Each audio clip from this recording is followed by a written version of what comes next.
Hi, I'm Terry Yelton, and this is part 3 of the Leading Christian Communities in Mission intro video. This video is going to cover the course project. And so if you don't have that course project guide in front of you, I encourage you to get that. It's available on Moodle in the resource section. And we're going to literally walk through that and have you look through each part of it so you have a sense of what each piece you're supposed to do. So with that, I'm going to look at this here with you a little bit more thoroughly. So here's the idea behind the project. Christian public leadership is always contextual and particular. You can be very successful if things can go in a particular one place and you move to another place contextual. It's the challenges, the realities are very different. Clearly, we believe that leadership stuff transfers, that you are bringing ideas from one context to the other. But we also believe as the body of Christ, we're incarnational. We are actually taking on flesh, taking on the particularities and of the needs of the people and of the community and of the society or this town or the village of which someone is. That matters as we do ministry together. So this course grounds you in a particular community so that you can learn some ideas and some skills and some practices that help you reflect on who is that community and what does that mean for them. So you get to, in this course, attend to what's going on here, asking really curious questions. We're going to ask you to do some interpretation, and that means you're going to have to risk some things. We're going to do that, again, out of a sense of curiosity and a humbleness, but we're also going to not just sit back and not claim anything. We actually believe God's at work here, and we think part of our job is listening for that and attending to it and wondering, might this be what God's up to? We're going to wrestle with and reflect what from the past matters, what from the present are they struggling with matters, and where might we be God calling this community to the future. Challenges and opportunities that they're facing, all as a part of honoring the legacy of the past, the current, present, and the called for future for this community. We are not experts. None of us are experts. We're not going in with a sense of we know what's going on. We're going in as guests and being welcomed into a community. Even if you are on the leadership team there or something like that, you are a guest in the community as you listen to people's stories. So please do that as a way of mutual learning and understanding and a posture of openness. But it's also a critical appreciation. It's also saying, yes, tell me more about that. Why was that so important? It's pushing deeper into what might just be on the surface. Like as you're looking at demographics, what happened in this year when all this shift happened? Or why did the membership drop so much or worship attendance increase a lot during that time? So to do that with the curiosity of affirming their story while also wanting to know deeper of what's going on. For the sake of saying, what might God be telling us in this? What God might be leading us to in the short term and long term? So you're going to study a community. We ask you, I said that in the last video, I want you to find that ASAP, so start thinking about that right now. By week 2, I want you to have an idea, and we can talk about that in class, and by week 3, you need permission and a short description about that community. Again, it can be a congregation, but it can also be a nonprofit, and then I need you to be able to have somebody in that community, in that organization that you can work with that can help you get permission. Maybe that's a pastor, maybe it's somebody on the board or the council, maybe it's a key staff person that you're partnering with, but somebody that will help you navigate that system and get you the kind of resources that you need for this project. Again, do no harm. So securing permission with that place says, here's my posture, you're accountable, it's a covenant with you and that leadership. It also, we're gonna do no harm by not using people's names, and we're gonna do our best to not only, to not set up people. Maybe you don't use their name, but if you use, they were the chair of the board at this particular time, that puts, everybody knows who that is. So I want you to think about how do we let that be anonymous? Because the point of this is not to hurt that community. It's for your own learning. And if there's anything that can happen for that community to learn from it, that's great. Photography is great. it's wonderful to help tell the story, especially as we look at space and as we look at the community of which they're a part of.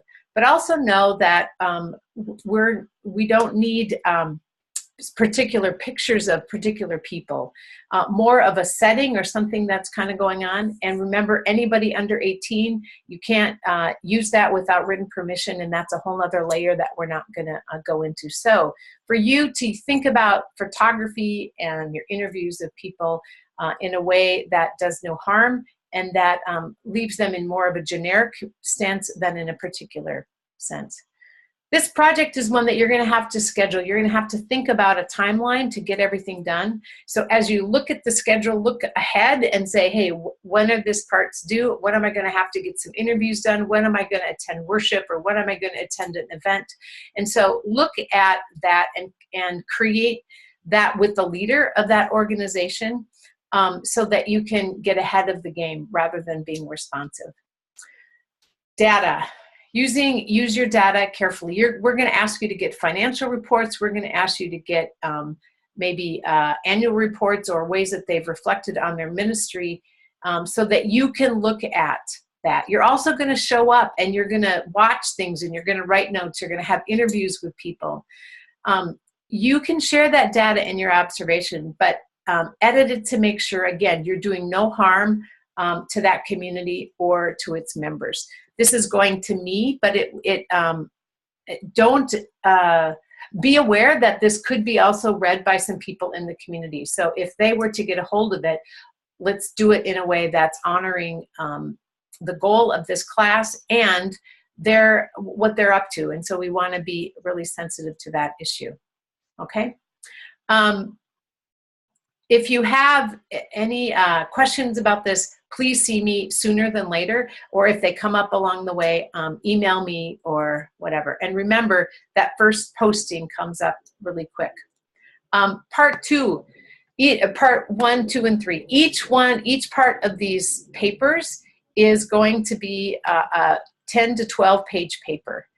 And that paper should be double spaced. It should follow the guidelines from Lccm style guides. And if you go to the library, there's a sample template that you can do that has the markings already in it. I really encourage you to do that. Get a hold of that for this class and for others. You need to footnote resources. So if you're quoting something from class, if you're doing something from the website, or you're doing something from a financial or annual report, those need to be footnoted alongside. All of that should be a part of each of your 3 papers. Okay.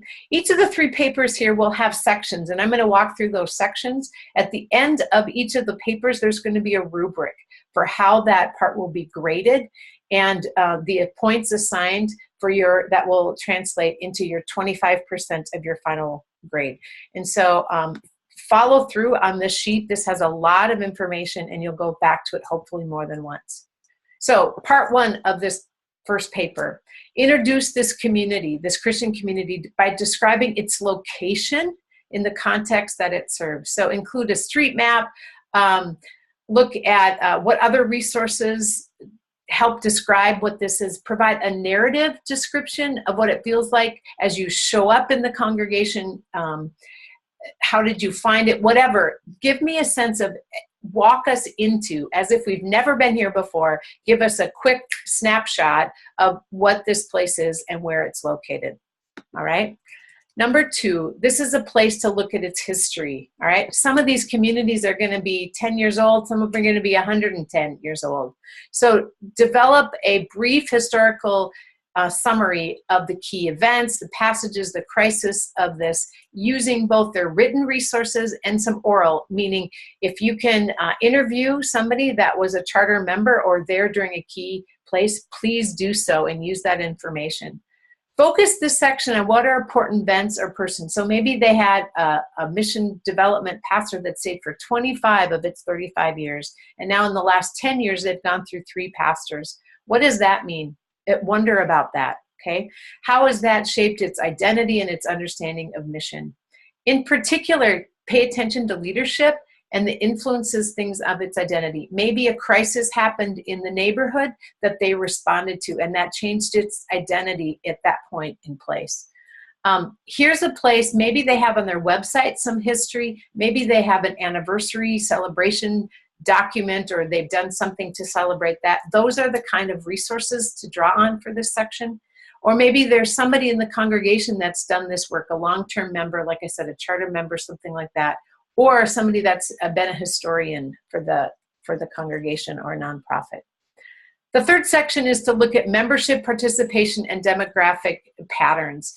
So this is a lot of having you look at reports, okay? Look at membership, look at Sunday school attendance, look at other things about relevant participation that maybe help you say, over like at least the 10 years, what are the patterns that have, what are the shifts, what are the trends, what are the variations that have taken place?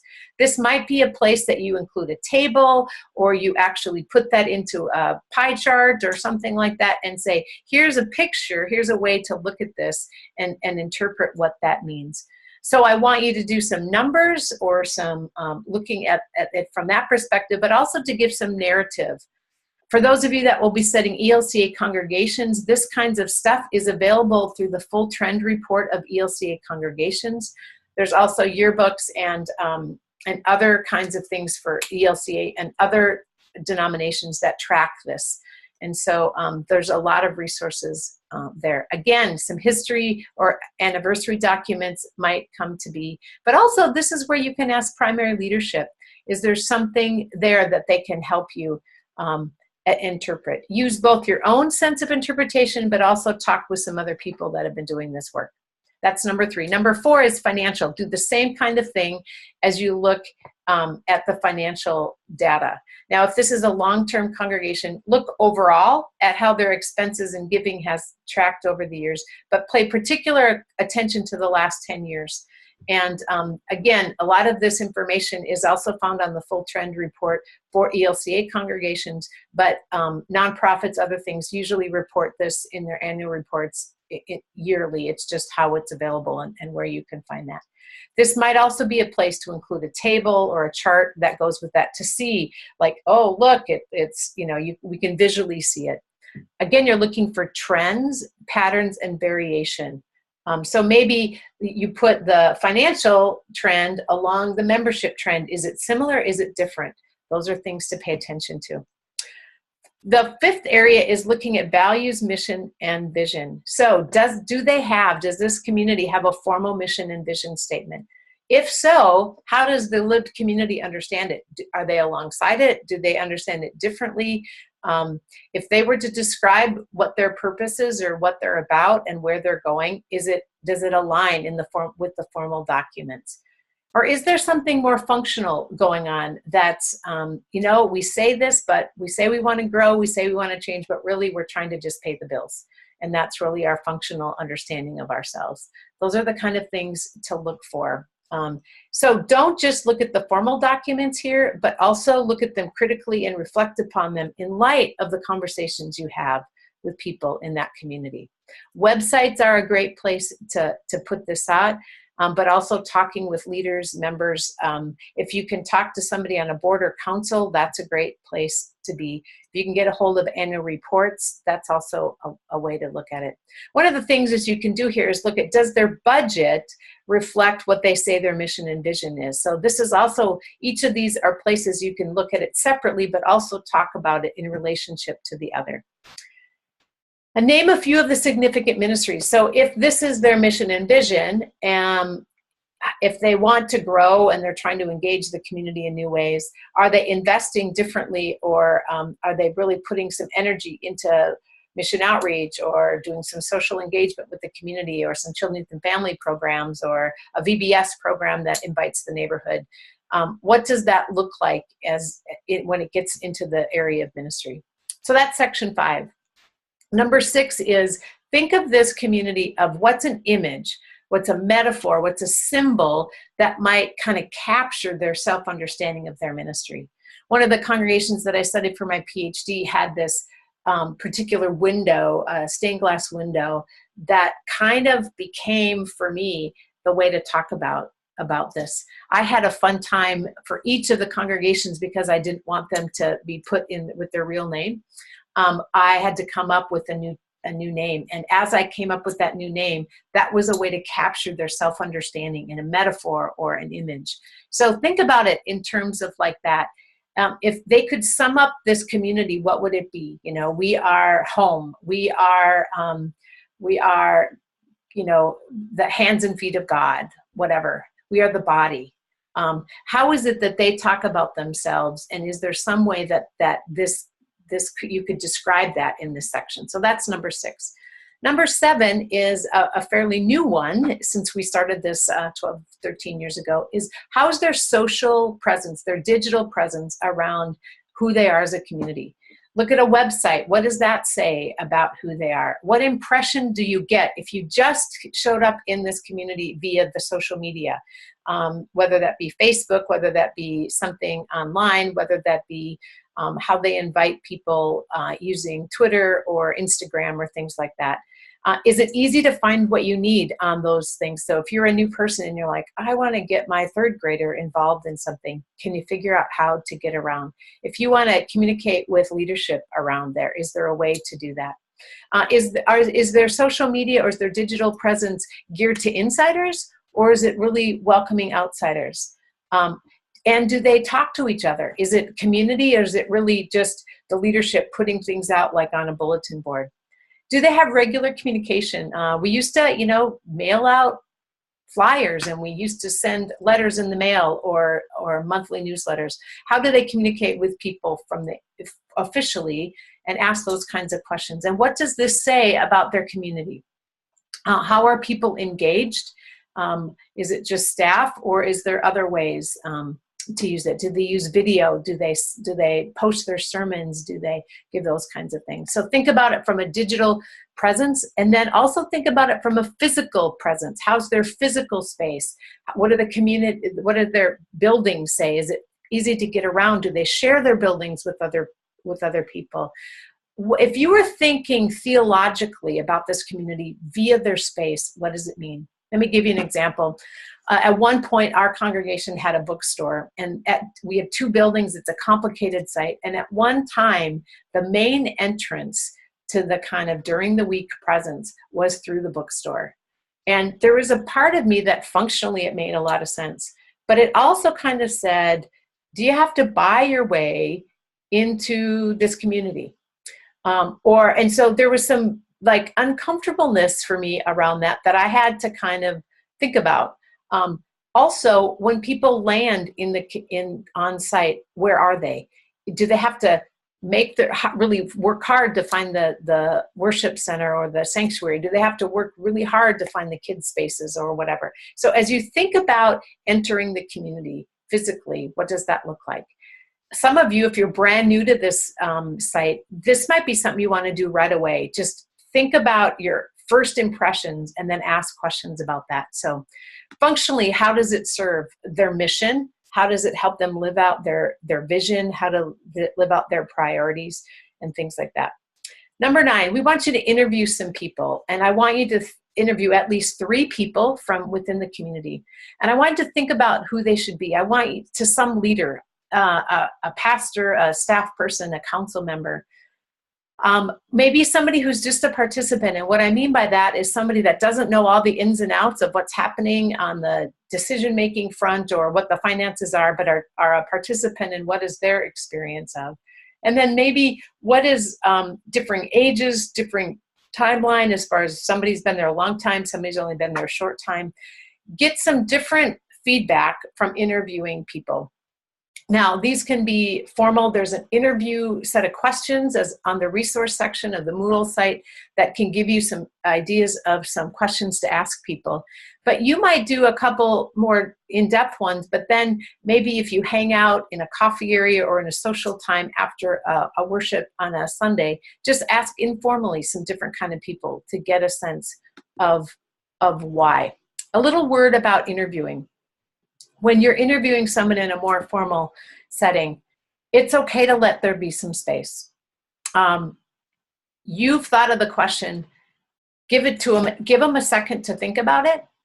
And then if they don't, after long enough, say, would you like more time to think about it, or do you need help understanding it? Don't jump to helping helping them solve that yet. Give them some space and try not to ask leading questions. So, for example, aren't members scared to come to this neighborhood at night is a leading question.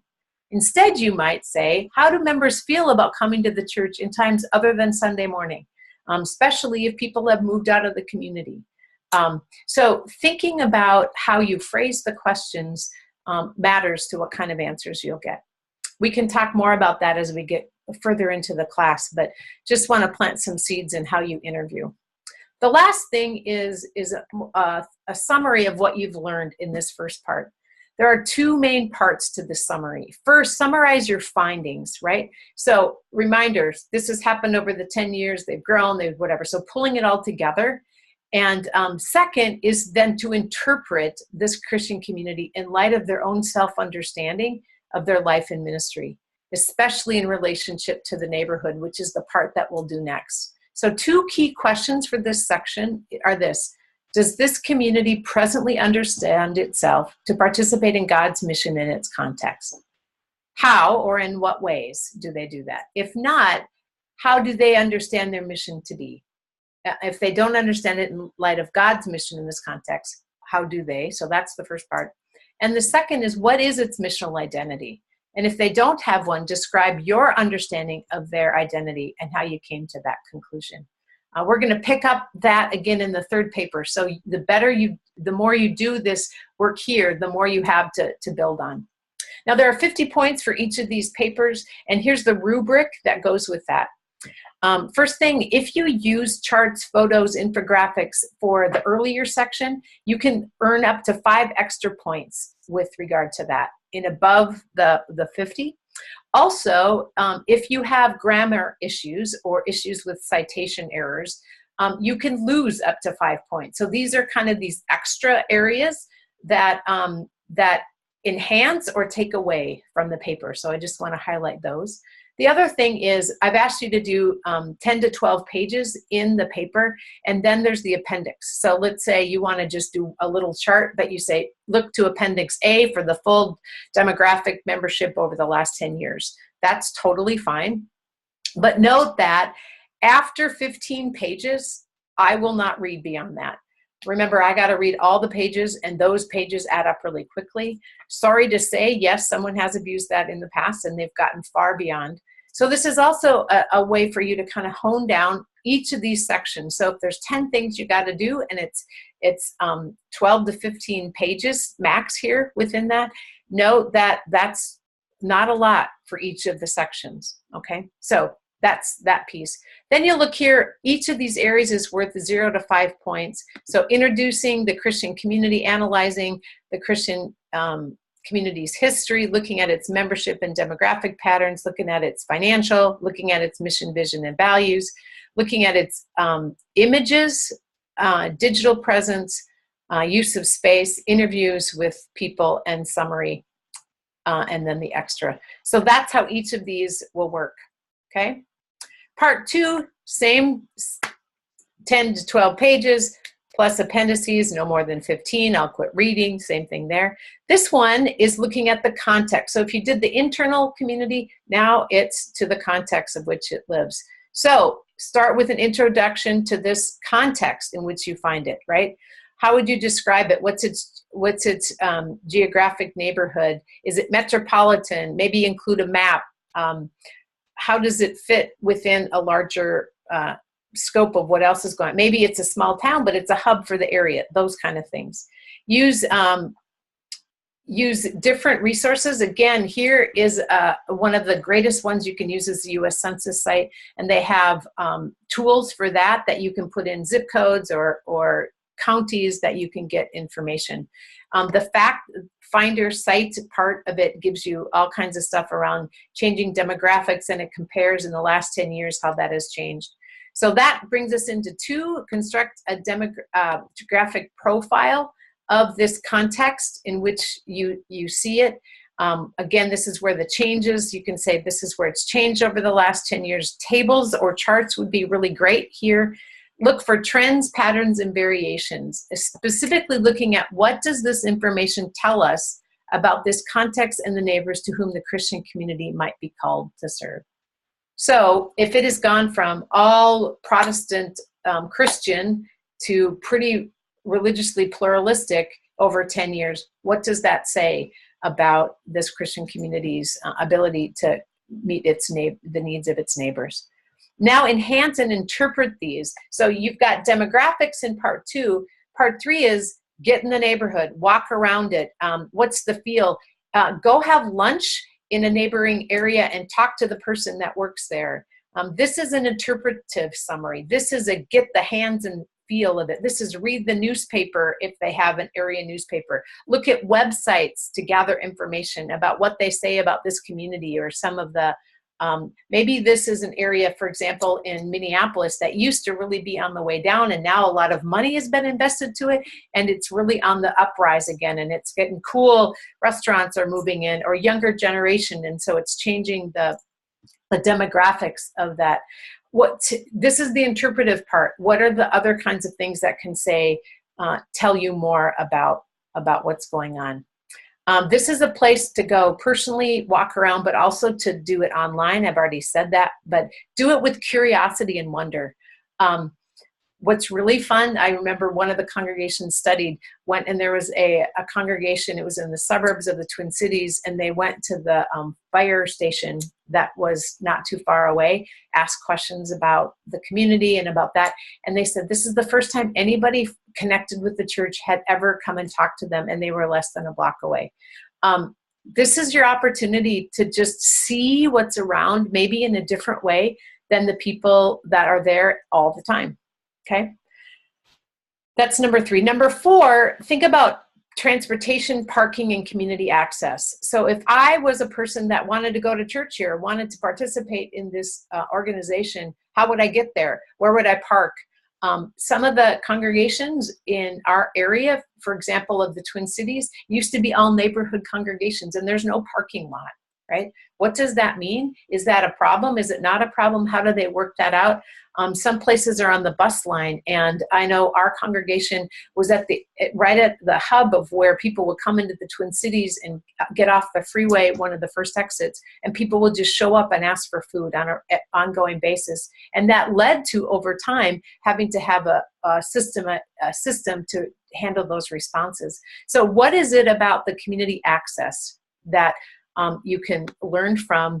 Is there adequate parking? Are there traffic patterns? There are some places where literally thousands of cars are passing by that intersection every day. Is there anything that this congregation is doing about that or thinking about that? So number 4 is looking at transportation, parking, and community access.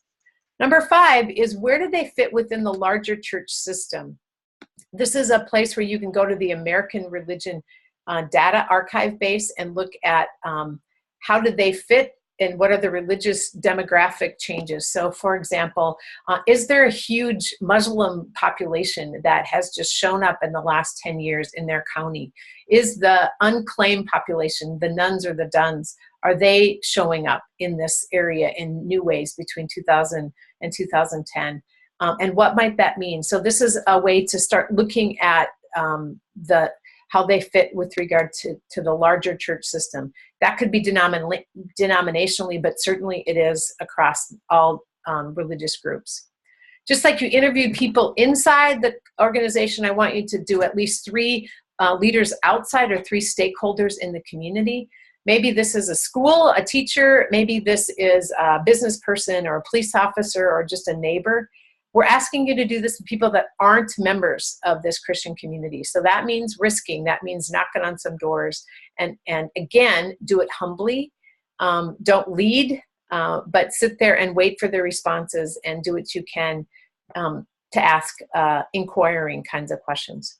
Number 6, what are potential opportunities? Using the data and information that you've collected. This section is really an interpretation of meaning and a wondering about the future. So funny, it's interesting. These 3 things come together that said, I wonder if there's a new opportunity for young families that are buying first-time homes, that have young elementary kids and preschoolers for looking for community that don't live here. What would this mean? So those are the kind of things. What are the bridges? What might be bridges to get into those conversations, and what are barriers? And then the last one is, what is the summary of what you found? and particularly around two questions. What might God be up to in this Christian community's context? And what are the missional challenges and opportunity related to what God might be doing or want to do in this context? That's a looking to the future. This too is worth 50 points, and the same things apply as before. And then here are the different sections, each worth 5, of how the points will be graded for you. Please, please, please have a bibliography. That's going to, for paper number 2, that's going to be part of how you're graded. I'm assuming that you are interviewing people and engaging people from outside websites and those kind of things. So we want to mark those as well. Last one, this is the chance when you start to think, if I was leader here and I was going to think theologically, I was going to reflect and interpret from what I've done sociologically, with that listening internally and externally, what might God be up to? This is the place where it's probably easiest to do this if you assume a leadership position. So, and put that leadership position in light of what you believe God is calling you into the future. So if you see yourself as a lead pastor or only pastor, put on the pastor hat. Some people have put in, if I was receiving a call to this congregation or this community, what would it look like? Maybe you are a specialty. Maybe you're an MA with some specialty and you want to put on the hat. If I was called to do this particular role and oversee this part of the ministry, what would it look like? So if that's children, youth, and family, if that's something around pastoral care or a kind of caring ministry with regard to that, if it's engagement with the neighborhood, social justice, reconciliation kind of work, what would that look like? So put that hat on, tell me what that is on the beginning so I don't have to guess, and then live into this part of the paper with that hat on. And here are the areas for you to cover in that. Drawing from all you've learned from paper 1 and 2, articulate a working sense of this particular community's missional identity. Again, you tapped into that at the end of paper 1, but now you've done more with paper 2, and you may have a different perspective or added to that perspective. Using scripture and theological sources from the course, and you can add in others, but make sure you're using some from this course. Interpret who you think this Christian community is in God and your sense of its purpose and its context. That may be hard, but I want you to think deeply about it. So, do they really see themselves as being like a hospital? We're here if you need help, but we don't go out there, right?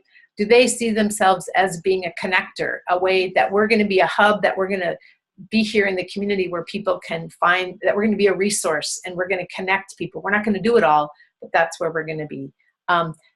What is it that they see themselves? And I want you to use the scripture from this class, the theological understandings that we've talked about, to help you frame that. Second, there's some adaptive challenges that we all are facing, and this is really going to be critical for you as a leader moving forward. Ones that you can't just change the Sunday school curriculum or change the style of worship or the kind of music that you do, but what is underneath, the ones that really take deep work and have no easy answers and really take us to ask ourselves deep questions. So how are these name what they are, and then how is 1 or 2 of these adaptive challenges currently being addressed, if at all? Are there possibilities of either things that they've already done or leaning into more short-term and long-term? So I want a section of this to talk about those adaptive challenges. The third part, what from their past, their history, their up until now part is usable. Name some of those things of saying, you know what, they have done this before, they have reinvented themselves before, or they had this kind of a program, and I think that kind of DNA still exists, but it looks a little bit different. So what is it from the past that should be carried into the future? So talk about that a little bit. Fourth, describe how you would understand your role as a leader. So as you think more, here's their identity. Now, here's my job as the pastor would be, or my role would be to hold forums to get people to talk about it, to hold them dwelling in the word, or to be preaching an understanding of this, right? So biblically and theologically, how how do you understand your role? And then the last section is then what are some steps or leadership actions? This is more the strategic, intentional. What would it mean to help this community live more deeply into its missional identity? Now, maybe they don't have one, and it's just planting seeds into what that is. That's okay. How would that happen, right?